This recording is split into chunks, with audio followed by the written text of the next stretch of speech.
This is Cerebral Cinema. Movies of the mind.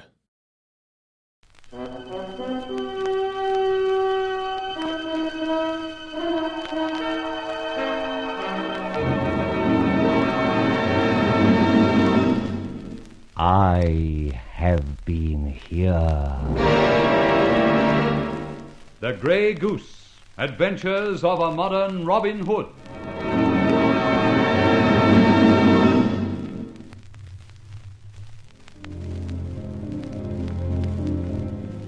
That canny inspector, I believe, suspicions me, as they say in ye olde English. The formerly diamonds are missing. I think Ben has an idea about the Grey Goose. At any rate, I got a surprise when I found one of Ben's flat feet watching my place. So I sent Barbara off, disguised as me, dress suit, slightly greying moustache, to impersonate me at a crush in Berkeley Square. She's my perfect alibi. Ben's man followed blindly and even returned to my flat, tailing her. Meantime, I'd gone out the back of the building and cached the jewels with Charlie Austin. Returning by way of Barbara's flat, we compared notes, and quite suddenly, a knock on the door was followed by a request from Inspector Ben to be allowed to speak to the lady herself. Exit me to my own flat through the revolving bookcase, Barbara turning on our little speaker equipment as I went. Thus, I was able to hear what went on. So sorry to keep you, Inspector, but I was just preparing for bed. No, not at all, Miss Havisham. I can only ask you to forgive a rather late call. You are alone, I take it? Yes, definitely. Just as I rapped on your door, I thought I heard a man's voice. Inspector Ford? Oh, really? No, I'm most terribly clumsy, I fear. You did hear a man's voice? Oh, then I'm determined. Not a bit. You heard my pin-up actor on the wireless in my bedroom. Well, now sit down. Can I give you a drink? No, thanks. The fact is, Miss Favisham, I just wanted to ask you something about your tenancy of this flat. Good heavens, don't tell me, Inspector, that you're going to fair rent me or grope for some extra key money. You must be seeing quite a lot of my friend Fletcher. How? That is, your little quips and quirks rather resemble his style. He has a flat in this building, I believe. No. He has a flat in the adjoining building. This one faces one street, his faces the other. There's what they call a party wall between the two. Is there anything else I can tell you? Yes. Your landlord is a man called H.C. Jenkins. That is so. He apparently bought this suite some years ago. And to whom do you pay rent? To his solicitors. Webb, Fawcett, Webb and Bryant. Fancy me remembering names like that. Have you ever seen Mr. Jenkins yourself? Never. I gather he's an elderly man with a penchant for travelling. Travelling? Yes, you know. America, Shetland Isles and all that. He's not in America or the Shetland Isles, Miss Favisham. No. No. The hall porter downstairs is certain he saw Mr. Jenkins leaving the entrance hall of these flats tonight. No.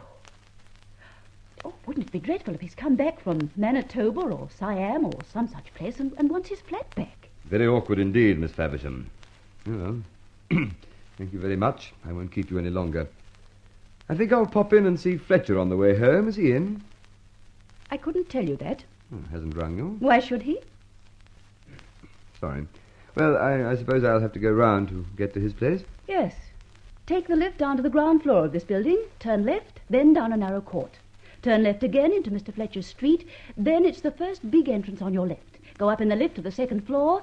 It will take you about 3 minutes. You seem to know the details of the route very well. It's wonderful, considering I so seldom follow it myself.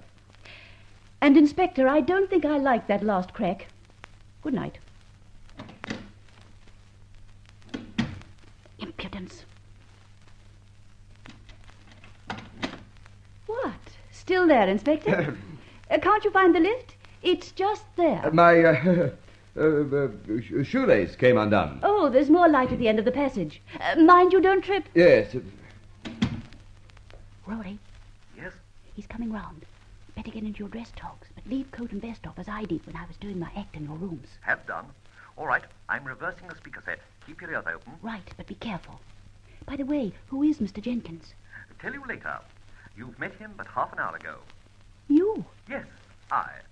Now cut the cackle. He's about due, the sly fox.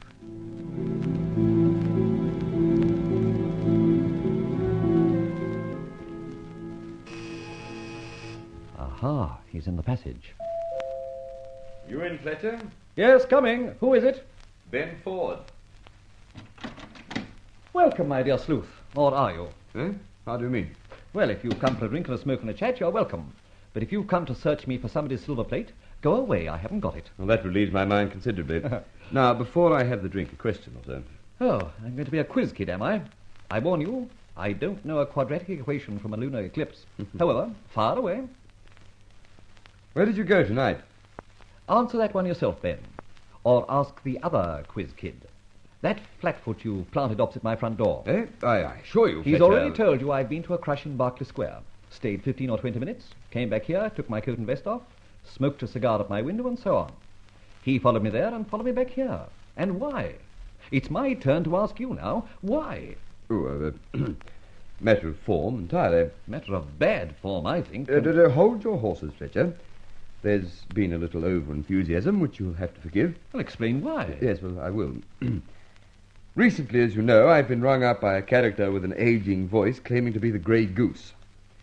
This character foolishly used the call box just adjacent to this building, and that made me suspect he came from somewhere handy. A fair assumption, but not very conclusive. True. However, we chased round and followed a lot of tenants, including yourself. An ancient voice and a grey goose. Huh, thank you. We struck a blank. Everyone appeared young, smart, and not a bit aging. But then we hit on someone who remembered an eccentric old chap called H.C. Jenkins. He used to be a tenant of a suite over in the next block. Oh, hang on a moment, Ben. You've got nothing there. Oh, I agree. At the same time, I'd like very much to see Mr. H.C. Jenkins. Why? Well, he's the only one round here we haven't checked on. Incidentally, he happens to be the landlord to whom Miss Faversham pays her rent. Well, the rest's easy. She'll give you his address. Oh, no, not a bit of it. He's generally travelling from, place to place. Oh, one generally travels that way, doesn't one? You know what I mean. Now, here's the strange thing. The hall porter of the block of flats at the back of this one swears he saw Jenkins go out of the front door tonight. So he's not at present travelling from place to place. Didn't one of your bloodhounds chase him? Missed by an inch. The old codger jumped a taxi before my chap could catch him. Oh, bad luck. You haven't seen him by any chance, have you? I may have done. I've been in this neighbourhood a few years now, but I've never noticed your friend to my knowledge. However, I'll keep a lookout. Do. All right, I'm afraid I'm keeping you up. I am a bit tired. That party was a crashing bore. Now, what about a nightcap? No, thanks. I'll search my roost myself, I think. Smoke? A cigar? Oh, no, thanks. I'll take one with you. Why should I? Give it to your flatfoot down below. He's been standing down there a long time watching me smoke 'em. That's his job. Good night. I'll let myself out. Right, Ben. Cheerio. This gives me seriously to think. Wonder if he's playing the same trick as he did on Barbara. Hello. You again. The lift's down the passage, Ben. Surely you remember. Yes, of course I do. I was just looking for that's at the end of the passage to the right. See you soon. Ben, laddie, somehow you've got your nose down on the trail, and I don't like it very much. This calls for a bit of a powwow. Think I'll get Charlie Austin along as well as Barbara.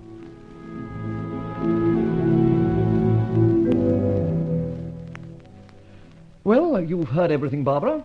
And you, Charlie, we've briefed up to date. Now, I want you both to understand that this is my battle.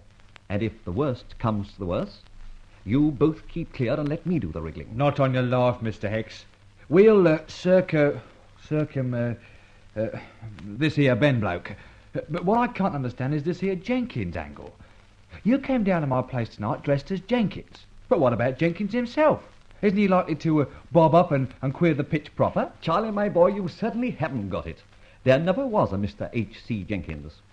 What? I said there never was a Mr. Jenkins. Some few years ago, Mr. Jenkins bought that flat unit. I thought you said there wasn't no Jenkins. Mr. Jenkins was me. Eh? Yes, I, Mr. Jenkins, that is, fixed that angle. It was a backstage exit when I wanted one. You connected the bookcase between the two rooms. Well, I'm blowed. Later, Mr. Jenkins' solicitors granted a tenancy to Barbara. What happened to Jenkins? He went travelling. Now have you got it? Then it was you, the old portal, so earlier this evening. It was, Charlie. Confoundedly careless of me. Well now, being met together, as the Atlantic Charter puts it, we've got to plan to confound Ben Ford. The question is, how? Can't let the Grey Goose get plucked. No, we can't. I've no plan as yet, but I have an idea. We can do with one, goodness knows. The only way is a temporary separation. Eh? I don't agree. You haven't got the idea yet. We stick together, are all seen in one place, and yet alibied to the last syllable. I've got you. You, Charlie, shall be Mr. Jenkins. What? Don't worry, I can make you up all right. You, Barbara, will again be seen out as Roland Fletcher. What about you? I shall also be Roland Fletcher. And between Barbara and myself and you, Charlie, I think we can make Inspector Ben giddy. Quiet. Who the devil's that? Hello? Who's that? Is that my friend Roland Fletcher? Yes, this is Fletcher. Who are you? A well-wisher. I am today somewhat notorious. Matter of fact, I'm almost famous. Must have an anonymous but good publicity agent. They refer to me as As what? And don't beat about the bush. As what? the Grey Goose. What? I mean, who? Blow your ears to my receiver, quick. You heard me. The Grey Goose. Well, I'm very flattered to meet so eminent a gentleman. What can I do for you? Nothing. But I can serve you with a little advice. Jolly nice of you. What is the advice? Miami, Florida, or even the Lido are all nice places for a rest. I don't want a rest. I'd take one if I were you. I have it on good authority that an old school friend of yours is thinking hard in terms of feathers. Well, that will be difficult for you, won't it? Good night. Hung up. Well, what do you make of that? Chinese puzzle to me. Me too. Holy mackerel. That was Ben Ford himself. A poor effort histrionically. I could almost smell the ink on his desk and the cheap varnish they use at Scotland Yard.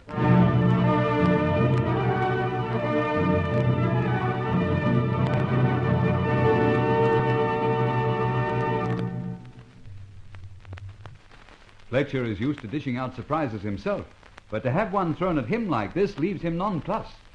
Only for the moment, however. To hear more of the episode, listen to the continuation of this adventure of the Grey Goose. Cerebral Cinema hopes you have enjoyed this movie of the mind.